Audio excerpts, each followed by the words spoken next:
I'm Jenna Schaffer with the news. New COVID-19 numbers for DuBois County are in. As of Friday, there are 5 new reported cases of COVID-19. This makes the county's total 863 positive cases.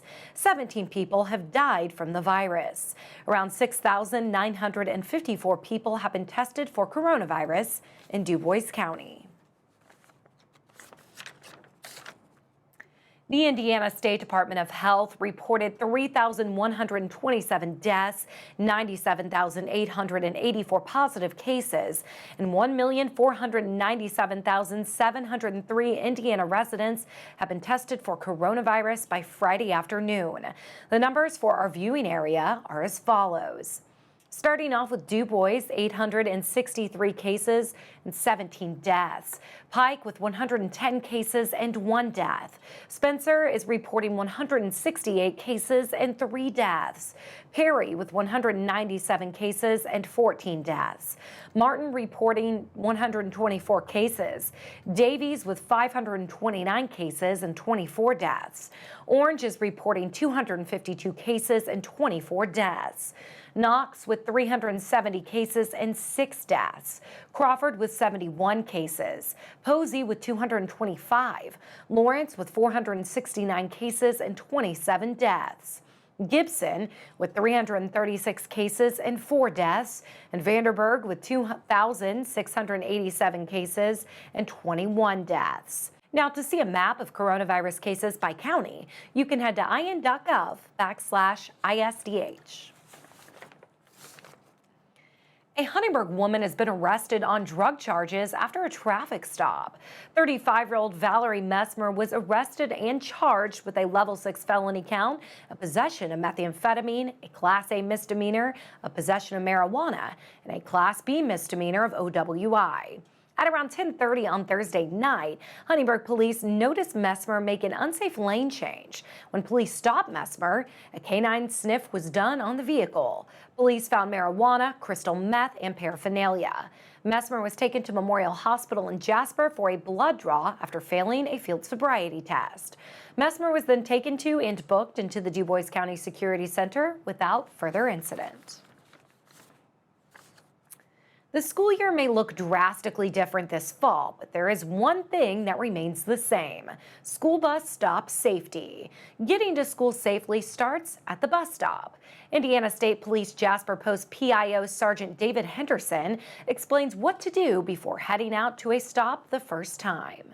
First thing you need to do when you have your children who are going to ride buses is take your child there and familiarize yourself and your child with the stop, with the area they'll be getting on and off the bus. When the bus is approaching to drop off or pick up students, make sure you stay away from the curb. Henderson explains how far you should be. Stay at least 6 feet off the curb and 6 feet away from where the bus will stop. And to teach your kids that whenever they do get on and off the bus or go around the bus, to make eye contact with the driver and let the driver know where they are and where they're about. Dangers can also arise when waiting for the bus. Henderson says going over the basics of stranger danger is crucial to keeping kids safe. Never ever to take a ride from a stranger at a bus stop. Try to encourage them and talk to them openly about if someone comes up to the stop and wants to give them a ride and they don't know them, to always stay away from them. If your child comes home and says they notice someone suspicious near the bus stop, Henderson says to report it immediately. If you see someone who's acting suspicious, or your child comes home and says there's someone acting suspicious in, near, or around the bus stop, please report them.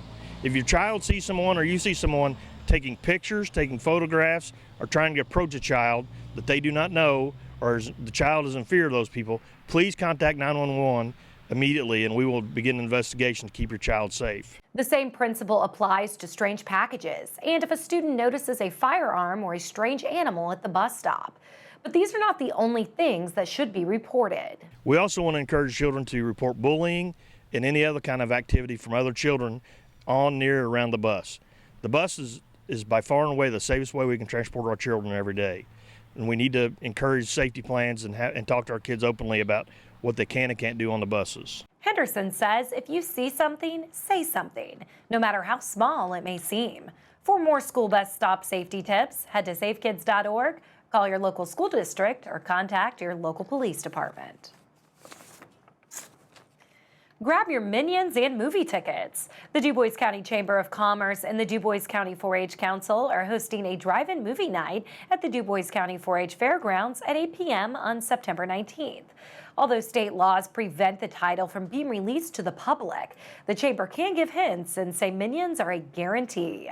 Tickets are $8 for adults, $5 for kids between 5 and 12, and children 4 and under are free. Tickets can be purchased online at DuBoisCountyChamber.com/drive-in or at the entrance by cash only. Space is limited, so be sure to get your tickets in advance. Gates will open an hour before the movie starts, so feel free to come early and claim your parking spot. Parking spots will be spaced out to practice social distancing.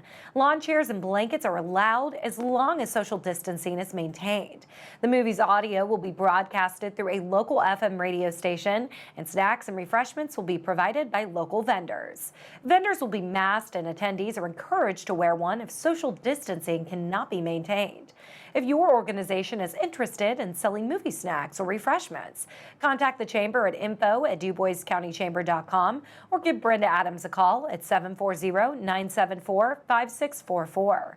Chamber members will be given one free ticket and will receive a special email with a code to check out. Hoosiers living in rural broadband dead zones are getting a major boost. Governor Eric Holcomb announced that 50 broadband infrastructure expansion projects around the state are receiving $51 million in grants on Thursday. The second round of funding will provide broadband infrastructure to over 10,000 homes and commercial locations in 32 counties. The following locations in our surrounding counties are receiving grants: Orange County Rural Electric Membership Corporation, Mainstream Fiber Networks, and Perry Spencer Rural Telephone Cooperative Incorporated. The $100 million Next Level Broadband Grant Program is the largest single state investment in broadband. In total, rounds 1 and 2 of the program have awarded more than $79 million for broadband infrastructure for more than 21,000 homes and commercial locations in 41 counties. To learn more about the locations in our viewing area who are receiving grants, visit our website at WJTS.tv. The Du Bois County Solid Waste District has announced their next Process Saturday event.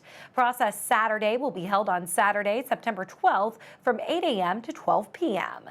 The purpose of the event is so residents who are normally unable to use the District Process Center services can do so.